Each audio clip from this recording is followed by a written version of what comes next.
નમસ્કાર મિત્રો, તો આજના વિડીયોમાં આપણે વાત કરીશું કે આપણે ઘરે બેઠા મોબાઈલથી ઈ-શ્રમ કાર્ડ કેવી રીતે બનાવી શકીએ છીએ અને સરકારી યોજનાનો લાભ મેળવી શકીએ છીએ. તો સૌથી પહેલાં તો વાત કરીએ કે ઈ-શ્રમ કાર્ડ શું છે. તો ઈ-શ્રમ કાર્ડ એ એક કેન્દ્રીય સામાજિક સુરક્ષા ડેટાબેઝ છે. એ નાના શ્રમિકો અને તેમની કૌશલ્ય, સરનામું અને વ્યવસાયની માહિતી અપડેટ કરવાની સુવિધા પૂરી પાડે છે. હવે આ ઈ-શ્રમ કાર્ડ છે, આ ઈ-શ્રમ કાર્ડ એ કયા કયા લોકો કઢાવી શકે છે, કોણ કોણ કઢાવી શકે છે. તો ઈ-શ્રમ કાર્ડ કોણ કોણ કઢાવી શકે છે વાત કરીએ તો ઈ-શ્રમ કાર્ડ એ નાના નાના મજૂરો, ખેડૂતો, બાંધકામ શ્રમિકો, ફેરિયાઓ, રિક્ષા ચાલકો, ચાની કીટલીવાળા, જે નાના નાના કામકાજ કરતા હોય એ લોકો આ ઈ-શ્રમ કાર્ડ કઢાવી શકે છે. એમની ઉંમર કેટલી હોવી જોઈએ તો કે 16 વર્ષથી લઈને 59 વર્ષ સુધીની ઉંમર હોવી જોઈએ. તે સરકારી કે પ્રાઇવેટમાં નોકરી કરતા ના હોવા જોઈએ, અથવા તો તે કોઈ પણ જાતનો આવકવેરો એટલે કે ઇન્કમ ટેક્સ ભરતા ના હોવા જોઈએ. તો આવા લોકો ઈ-શ્રમ કાર્ડ કઢાવી શકે છે. હવે ઈ-શ્રમ કાર્ડ કાઢવાથી આપણને શું ફાયદા થશે? તો ઈ-શ્રમ કાર્ડ કાઢવાથી સૌથી પહેલાં તો આપણને 2 લાખનો અકસ્માત વીમા કવચ આપવામાં આવે છે. બીજું કે સરકારી યોજનાઓનો આપણે સીધો લાભ મેળવી શકીએ છીએ. ત્રીજું કે આરોગ્ય વીમા અને તબીબી સારવાર એટલે કે કોરોના જેવી મહામારી આવે ત્યારે આપણને સરકાર સહાય પૂરી પાડતી હોય છે. ચોથું છે કે આર્થિક સુરક્ષા અને ભવિષ્ય નિધિ એટલે કે આપણે નિવૃત્તિ પછી પેન્શનની સુવિધા સરકાર દ્વારા પૂરી પાડવામાં આવે છે. હવે ઈ-શ્રમ કાર્ડની વેલિડિટી કેટલી હોય છે? તો ઈ-શ્રમ કાર્ડ એ સામાન્ય રીતે 10 વર્ષની મુદત હોય છે. 10 વર્ષ પછી તમારે આને રિન્યૂ કરાવવું પડે છે. તો હવે વાત કરીએ કે આપણે ઘરે બેઠા મોબાઈલ દ્વારા ઈ-શ્રમ કાર્ડ કેવી રીતે નીકાળી શકીએ છીએ. તો સૌથી પહેલાં તો તમારે તમારો મોબાઈલ લઈ લેવાનો છે અને જે હું ઇન્સ્ટ્રક્શન અહીંયાથી આપું એ તમારે સ્ટેપ બાય સ્ટેપ ફોલો કરવાની છે. તો 5 થી 10 મિનિટની અંદર તમે ઘરે બેઠા તમારું જાતે જ ઈ-શ્રમ કાર્ડ નીકાળી શકો છો. તો સૌથી પહેલાં તો તમારે તમારા ગૂગલ ક્રોમ ઓપન કરી લેવાનું છે. તો તમારે સૌથી પહેલાં તમારું ગૂગલ ઓપન કરી અને અહીંયા આગળ સર્ચ કરવાનું છે ઈ-શ્રમ કાર્ડ. જે રીતે હું અહીંયા સર્ચ કરું છું ઈ-શ્રમ કાર્ડ, એ રીતે તમારે સર્ચ કરી લેવાનું છે. સૌથી પહેલાં તમને જે લિંક દેખાઈ રહી છે ઈ-શ્રમ લખેલું, એના પર તમારે ક્લિક કરવાનું છે. તો કંઈક આ રીતનું ઇન્ટરફેસ તમને જોવા મળશે. હવે આ નીચે સ્ક્રોલ કરીને તમારે આવી જવાનું છે. અહીંયા પહેલો ઓપ્શન આપેલો છે કે રજિસ્ટર ઓન ઈ-શ્રમ, એના પર તમે ક્લિક કરશો એટલે કંઈક આ રીતનું દેખાશે. હવે અહીંયા આગળ તમારો મોબાઈલ નંબર માંગે છે.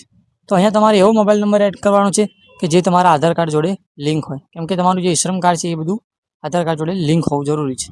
તો તમે મોબાઈલ નંબર એન્ટર કરશો, અહીંયા આગળ કેપ્ચા નાખેલો છે એ તમે કોડ અહીંયા એન્ટર કરશો એટલે તમને એક ઓટીપી આવશે. અને નીચે બે ઓપ્શન આપેલા છે યસ ઓર નો કરવાના, એ બંનેમાં તમારે નો કરી દેવાનું છે. એનો મતલબ કે તમે પીએફ અથવા તો ઈએસઆઈસીનો લાભ લેતા નથી. જેવું તમે એના પર ક્લિક કરશો એટલે તમારો અહીંયા આગળ ફોનની અંદર ઓટીપી આવશે. એ ઓટીપી તમારે અહીંયા દાખલ કરવાનો રહેશે. જેવો તમે ઓટીપી દાખલ કરશો, અહીંયા નીચે એક કોડ લખેલો છે, એ કોડ પણ તમારે અહીંયા ફરીથી દાખલ કરવાનો રહેશે.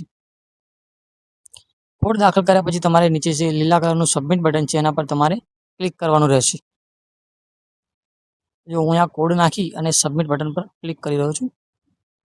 જો હું સબમિટ બટન પર ક્લિક કરીશ એટલે અહીંયા આગળ તમારો આધાર કાર્ડ નંબર માગશે. ત્યાં આગળ તમારે તમારો આધાર કાર્ડનો જે નંબર છે 12 આંકડાનો, અહીંયા આગળ તમારે લખવાનો રહેશે.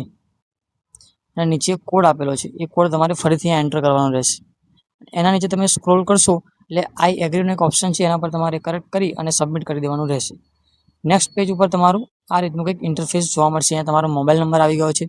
હવે અહીંયા આગળ મેરિટલ સ્ટેટસ, તો એમાં તમે મેરિડ છો, અનમેરિડ છો, ડિવોર્સ છો એ લખવાનું રહેશે.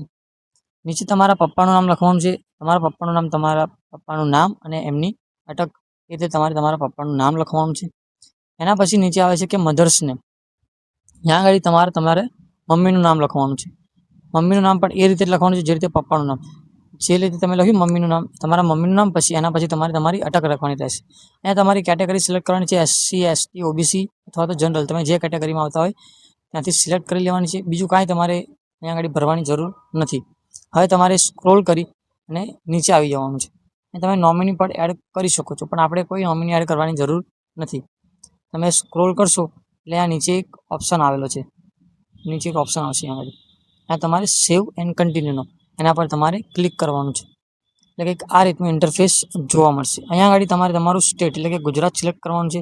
અહીંયા તમારો જિલ્લો સિલેક્ટ કરી લેવાનો છે. એના પછી નીચે તમારો તાલુકો જે હોય તમારો તાલુકો સિલેક્ટ કરી લેવાનો છે. બરાબર. જો તમે શહેરી વિસ્તારમાં હોય તો તમારે અર્બન, અને જો તમે ગ્રામ્ય વિસ્તારમાં હોય તો તમારે રૂરલ સિલેક્ટ કરવાનું રહેશે. ત્યાં તમારી એડ્રેસ લાઇનની અંદર તમારો ઘરનો નંબર, તમારી સોસાયટી હોય અથવા તો તમે ફળિયામાં રહેતા હોય એનું તમારે અહીંયા આગળ નામ લખવાનું રહેશે. બરાબર. ફરીથી અહીંયા આગળ તમારું સ્ટેટ એટલે કે તમારું રાજ્ય ગુજરાત એ તમારે સિલેક્ટ કરવાનું છે. પછી તમારો જિલ્લો, અહીંયા આગળ અમારો અમદાવાદ છે, તો અમે અમદાવાદ સિલેક્ટ કરી લઈશું. પછી તાલુકો સિલેક્ટ કરવાનો છે. જો તમે તાલુકો સિલેક્ટ કરશો એટલે નીચે તમારા ગામનું નામ બતાવશે. એ તમારા ગામનું નામ છે જે અહીંયા આવતું હોય એ તમારે સિલેક્ટ કરી લેવાનું રહેશે, બરાબર. પછી અહીંયા આગળ લાસ્ટમાં તમારો પિનકોડ નંબર નાખવાનો છે. તો તમારે ત્યાંનો જે પિનકોડ નંબર હોય એ ગૂગલ પર સર્ચ કરીને, તમને ના ખબર તો ગૂગલ પર સર્ચ કરીને તમે નાખી શકો છો.